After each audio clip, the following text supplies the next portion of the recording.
요즘은 물가가 오르면 뉴스가 들썩이죠? 그런데 조선시대에도 비슷한 고민이 있었습니다. 백성들이 장터에서 속지 않고 정해진 값에 물건을 살 수 있도록 시장을 직접 감독한 관청이 있었거든요. 그 관청이 바로 평시서입니다. 오, 벌써 흥미진진한데요? 오늘은 상품의 길이, 부피, 무게부터 상품의 값까지 감독하던 조선의 시장 단속반, 평시서에 대해 알아보겠습니다.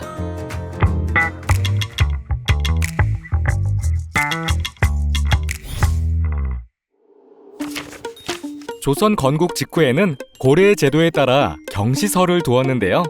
이후 1466년에 평시서로 이름을 바꾸게 됩니다. 평시서는 시전 상인과 난전을 관리하고 도량형 감시, 물가 단속까지 도맡은 관청으로 도성 내 상업 질서와 유통 구조를 유지한 핵심 행정기관이었습니다. 엄청 중요한 역할을 맡았네요. 각종 도량형은 옛 사람들의 경제 생활의 기준이 되었습니다. 장사꾼들이 쓰던 저울추, 곡식을 담는 돼, 길이를 재는 자까지 모두 기준이 있었어요. 평시서는 시전에서 사용하는 도량령이 기준에 맞는지 꼼꼼히 검증하고 감독했습니다. 상인이 쓴 저울추가 기준보다 가볍거나 곡식을 담는 되가 작게 만들어지진 않았는지 확인하는 거죠. 지금 저울에 손을 대고 있어요. 또한 물건값이 지나치게 비싸게 책정되면 평시서가 가격을 조사하고 문제가 있으면 상부에 보고해 시장 명령이 내려지기도 했습니다. 그럼 기준은 누가 정했어요? 예를 들어 돼 하나가 어느 정도인지 왕이 직접 정한 건가요? 좋은 질문이에요. 기준 도량령은 국가에서 엄격히 제작해 보관했고 지방에도 내려보냈습니다. 이를 기준으로 맞춰 써야 했죠. 조선시대에는 정부에서 허가해준 상인만이 지정된 장소에서 장사를 할 수 있었습니다.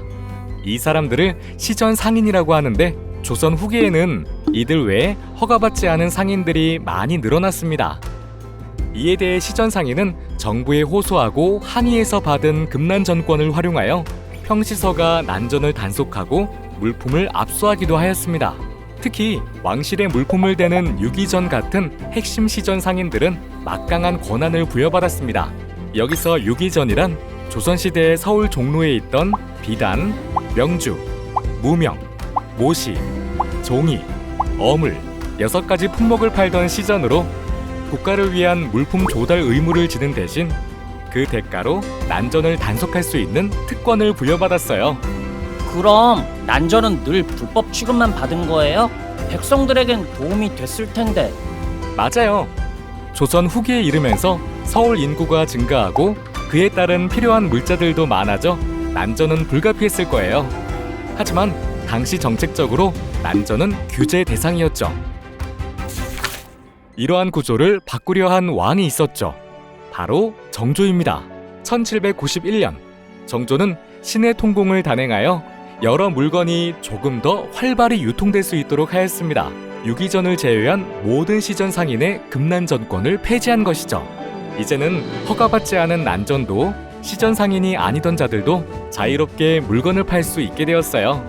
시전 상인의 기득권은 이전보다 약화되었고 상품들의 유통은 확대되었죠. 특히 조선 후기 서울로 유입된 많은 백성들이 수월하게 물건을 사고 팔 수 있는 환경이 마련되었답니다. 정조는 신하 채제공과 함께 기존의 금난전권이라는 시전 상인의 독점적 특권을 폐지하여 상업 질서와 유통 구조를 개선해 보려고 했습니다. 와, 정조가 아니었으면 지금까지도 장사 특권이 계속됐을지도 모르겠네요.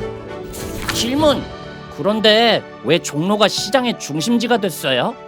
도성의 북쪽은 백악산이라 시장을 만들기 어려웠고 지형과 궁궐 배치상 지금의 종로를 따라 시전이 자리 잡게 된 거죠. 태종 때 장행랑을 지어 상인들에게 점포를 빌려주었고 시전은 물품별로 구역이 나뉜 채 관행적으로 하나의 물품을 한 곳에서만 팔 수 있었습니다. 예를 들어 종이 가게는 종이만, 비단 가게는 비단만 팔 수 있었던 시기죠. 또 시전 상인들은 도중이라는 조합을 꾸리고 강한 조직력을 가지게 되었어요. 오늘날 탑골공원 근처에 서 있는 경지서 터 표석. 이곳이 바로 평시서 관청이 자리했던 곳이라는 사실 알고 계셨나요? 오늘 우리가 방문하는 여러 시장들도 바로 이런 역사 속에서 시작된 거라고 볼 수 있죠. 와, 시장에 얽힌 이야기가 이렇게 깊을 줄은 몰랐어요. 조선시대의 상업 질서와 유통 구조를 감독하며 시전 상인을 단속했던 작지만 영향력 있는 관청, 평시서였습니다. 서울의 역사는 이렇게 흥미로운 이야기로 가득한데요. 서울의 숨겨진 이야기가 궁금하다면 전자책 무료 열람도 가능한 서울 역사 편찬원 내 고향 서울 시리즈에서 만나보세요.